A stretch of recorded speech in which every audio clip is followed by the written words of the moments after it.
Siamo giunti alla conclusione di questa bellissima Fashion Week. È stata una settimana, anzi 10 giorni, che rimarrà veramente nei nostri cuori. Una Fashion Week internazionale e una Fashion Week estremamente cittadina, che ha fatto vedere la creatività di questa città all'estremo. Ci vediamo a fine marzo 2020 per la 10ª edizione di Venice Fashion Week. The daylight, moonlights of the night. I'll light up when you call my name, 'cause I know you're gonna treat me right. You give me fever, alright, when you kiss me.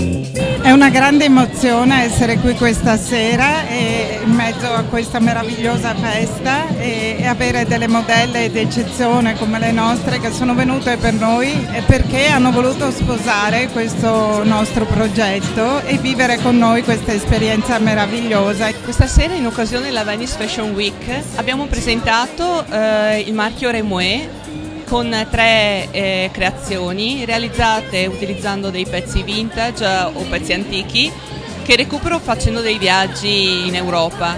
Questa sera ho presentato con il mio marchio Telo da Mar, che significa telo da mare e telo da amare, delle coffe veneziane lavorate con le piume.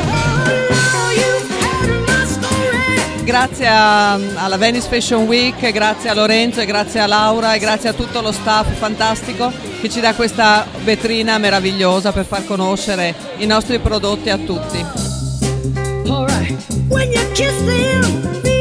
Questa è stata una serata bellissima, meravigliosa, sono molto felice di essere qua a Venezia, grazie di Venice Fashion Week.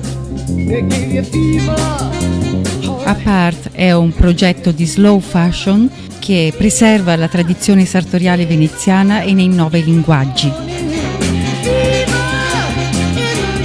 Questa sera abbiamo presentato dei capi di alta moda per raccontare che lo stile veneziano può essere reinterpretato in una chiave minimal. Questa edizione della Venice Fashion Week si è conclusa veramente alla grande. Vi diamo appuntamento alla prossima edizione a marzo 2020.